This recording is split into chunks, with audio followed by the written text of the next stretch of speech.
Hello दोस्तों, स्वागत है आपका अपने यूट्यूब चैनल क्यूएल मैट्रिक्स पर। चैनल पर पहली बार आए हैं, सब्सक्राइब कर लीजिएगा, साथ ही बेल आइकन को प्रेस जरूर करिएगा जिससे नोटिफिकेशन आपके पास समय से पहुंच जाए। तो आज की जो वीडियो है इसमें क्वेश्चंस रहेंगे डी ट्रिपल एस बी के पीवाईक्यूज में रहने वाले हैं और देखेंगे किस तरीके से यहाँ पे क्वेश्चन को करेंगे। तो 10 क्वेश्चन आपके इस वीडियो में रहेंगे, एक का आंसर आपको कॉमेंट बॉक्स में बताना होगा। यदि आपका आंसर बिल्कुल सही और सबसे पहले आता है तो आपके कॉमेंट को पिन किया जाएगा।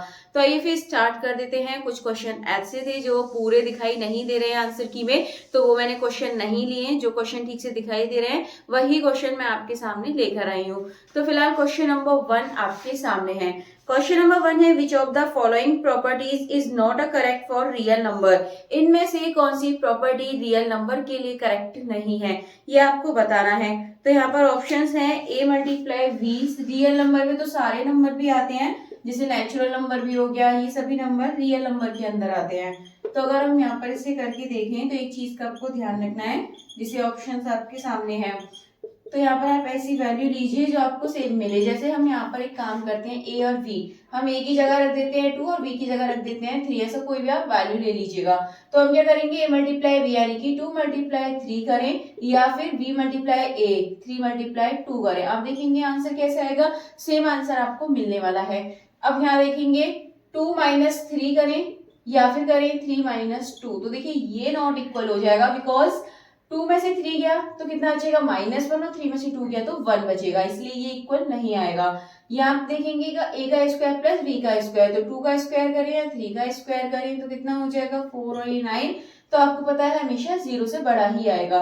a प्लस बी करें या b प्लस a करें, यानी कि दोनों का प्लस 2 प्लस 3 करें या 3 प्लस 2 करें, सेम आंसर आपको मिलने वाला है। तो ऑप्शन आपको यहाँ से पता चल चुका होगा। डी-ट्रिपल-एस-बी में हार्ड क्वेश्चन पूछे जाते हैं, बट ऐसे नहीं कि सारे ही हार्ड हो। कुछ क्वेश्चन आपके ऐसे भी आते हैं जो आप इजीली थोड़ा सा भी सेंस लगाएंगे तो क्वेश्चन हो जाएंगे।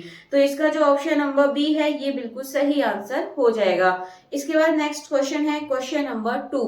क्वेश्चन नंबर 2 है, a Vn non empty bounded set of real number, then which of the following is correct. इनमें से कौन सा इसके लिए करेक्ट होगा।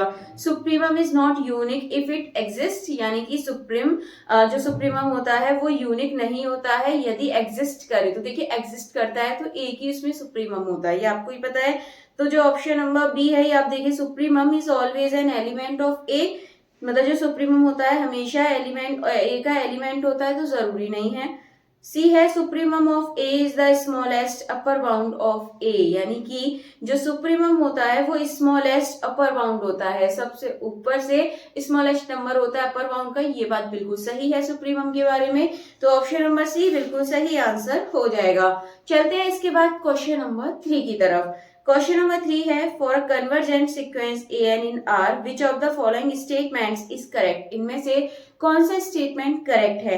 ऑप्शन है, a convergent sequence has 2 limits, या फिर a convergent sequence is always increasing, या every convergent sequence is bounded and every convergent sequence is oscillatory. तो देखिए ये तो आपने बहुत पढ़ा होगा, लास्ट टाइम तैयारी करी होगी, आप आगे करेंगे तो बात आपको ध्यान रखनी है, स्टेटमेंट है डायरेक्ट याद रखना है।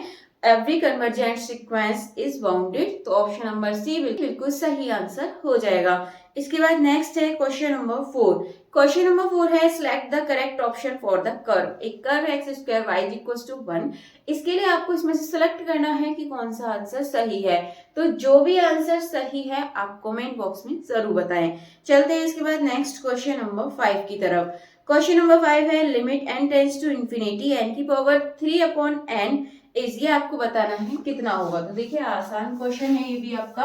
तो यहाँ पर आपको क्या दे रखा है, n 3/n और लिमिट दे रखी है n टेंड्स टू इंफिनिटी। ठीक है, ये बताना है आपको। तो आपको ये चीज पता होनी चाहिए, डायरेक्ट पता होनी चाहिए कि अगर इंफिनिटी में देखें तो n की पावर 1/n की जो वैल्यू होती है वो कितनी होती है, वो होती है 1। ठीक है, n की पावर 1/n की जो वैल्यू होती है वो 1 होती है।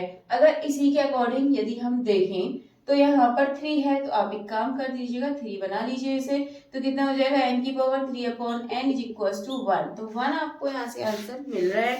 ऑप्शन नंबर 3 बिल्कुल सही आंसर हो जाएगा। चलते हैं इसके बाद नेक्स्ट क्वेश्चन, क्वेश्चन नंबर 6 की तरफ। क्वेश्चन नंबर 6 है what are the roots of the equation. इस इक्वेशन के रूट्स क्या होंगे। देखिए अभी तक इसमें आसान क्वेश्चन देखने के लिए मिल रहे हैं, तो इस इक्वेशन के रूट्स आपको बताने हैं, तो आसानी से आप रूट्स बता सकते हैं क्या होंगे इसके। तो देखिए यहाँ पर ये है x की power 3 minus 7x² plus 11x minus 5 equal 0। ठीक है, ऑप्शंस आपके सामने। देखिए आप ऐसा नहीं है इनके रूट्स आपको निकालने पड़ेंगे, बिल्कुल आपको करने की जरूरत नहीं है। बहुत ज्यादा आपके पास छोटी छोटी ट्रिक्स होती है जिनसे आप डायरेक्टली निकाल सकते हैं। ठीक है, यहाँ पर 3 है। नेक्स्ट 4 ऑप्शन देखेंगे तो 1 1 4। चलिए देखिए, एक काम कर सकते हैं, आपको पता होता है जब यहाँ पर मल्टीप्लाई करते हैं रूट्स का तो आपको ये नंबर मिलना चाहिए 5।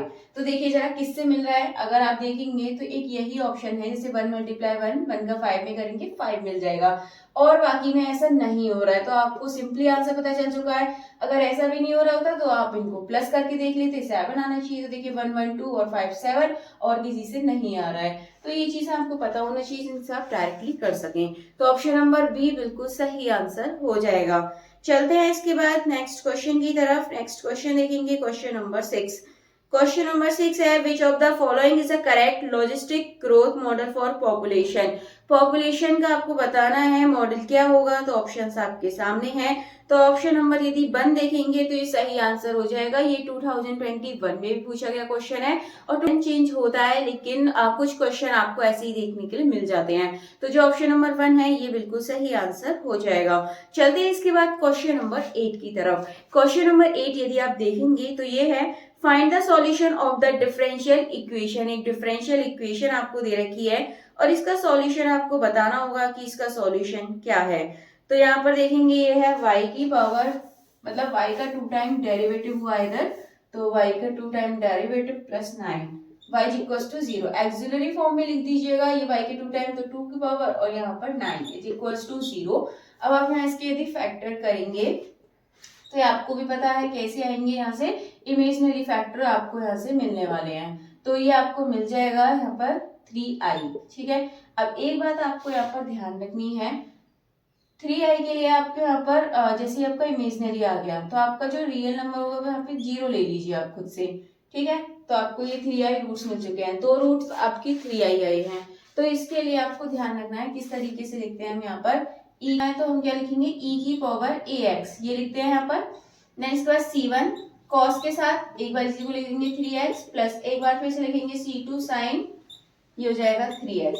अब आपको यहाँ पर देखना है a कितना है आपका, ये b है आपका ये, तो ये तो मैंने यहाँ लगा दिए, a की जगह आप यहाँ पर 0 रखेंगे, और जब आप यहाँ पर 0 रखेंगे तो ये पूरा क्या बन जाएगा a की पावर 0 1, तो ये तो हट जाएगा यहाँ से, आंसर आपका सिर्फ इतना बचेगा। तो ऑप्शन यदि आप देखेंगे तो option number 4 c1 cos 3x plus c2 sin 3x ये बिल्कुल सही आंसर हो जाएगा। चलते हैं इसके बाद अगले क्वेश्चन की तरफ। Question number 9। क्वेश्चन नंबर 9 है विच of the following is correct. आपको बताना है इसमें से आपका कौन सा करेक्ट होगा, तो ऑप्शंस आपके सामने हैं।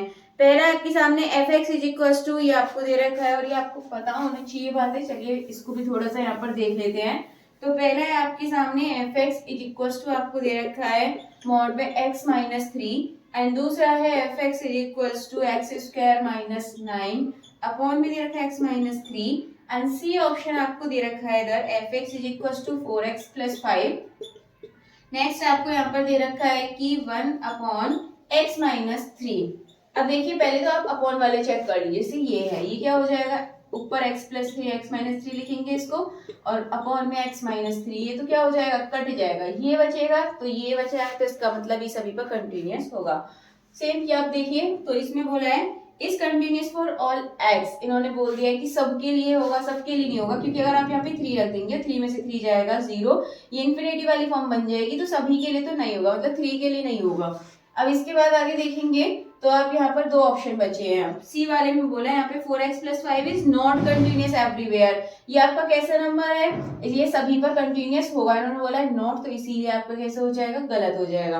अब आपका पहला क्वेश्चन है x minus 3 is continuous for all x, तो ये सभी के लिए कंटिन्यूअस होगा, ये बात सही है। तो ऑप्शन नंबर कौन सा सही हो जाएगा? ऑप्शन नंबर ए बिल्कुल सही आंसर हो जाएगा। इसके बाद चलते हैं नेक्स्ट क्वेश्चन नंबर 10 की तरफ। क्वेश्चन नंबर 10 है the set of independent solution of the differential equation. आपको यहाँ पर क्या बताना है? सेट ऑफ इंडिपेंडेंट सॉल्यूशन बताने डिफरेंशियल इक्वेशन के। चलिए इसे भी कर लेते हैं, ये भी आपका आसान क्वेश्चन है। जब आप तैयारी करेंगे तो बहुत इजीली आपको ये क्वेश्चन समझ आ जाने वाले हैं। तो ये है y की 2 time derivative 1 time derivative 6y is equals to 0। तो हम इसे m की फॉर्म में लिखेंगे, m की पावर 2 प्लस m माइनस 6 यानी कि एक्सिलरी फॉर्म में लिख दिया है। अब आप क्या करेंगे? इसके फैक्टर कर लीजिएगा। फैक्टर करेंगे तो 3m minus 2m minus 6 is equals to 0। तो यहाँ से यदि हम कॉमन लेंगे तो कॉमन लेने पर हमको ये मिल जाएगा। जब कॉमन लेंगे तो आपको पता है यहाँ से क्या आएगा? एक तो आएगा m माइनस 2, एक आ जाएगा m प्लस 3। तो एक तो वैल्यू आ गई m इज इक्वल्स टू 2 और एक वैल्यू आ गई माइनस की 3। देन इसके बाद अब आपको क्या लिखना है? e की पावर में आप दोनों में से कोई भी वैल्यू लिख सकते हैं, जैसे 2x मल्टीप्लाई e की पावर माइनस 3x। आप यहाँ पर पहले क्या लिख सकते हैं? ये c1 c2 लगाते हैं, बस हमें इस फॉर्म में नहीं लिखना है। तो ऑप्शन देखेंगे तो ऑप्शन नंबर 1 बिल्कुल सही आंसर हो जाएगा। तो चलिए आज आपके टोटल 10 क्वेश्चन हो चुके हैं। एक क्वेश्चन का आंसर मैंने आपसे पूछा है, जिसका आंसर आपको कमेंट बॉक्स में बताना होगा। अगर आपको ऐसी और वीडियो चाहिए तो इसके लिए आप कमेंट बॉक्स में जरूर बताएं, क्योंकि ये सीरीज चलने वाली है 10 क्वेश्चन की, जो कि आपके लिए बहुत ज्यादा हेल्पफुल होने वाली है।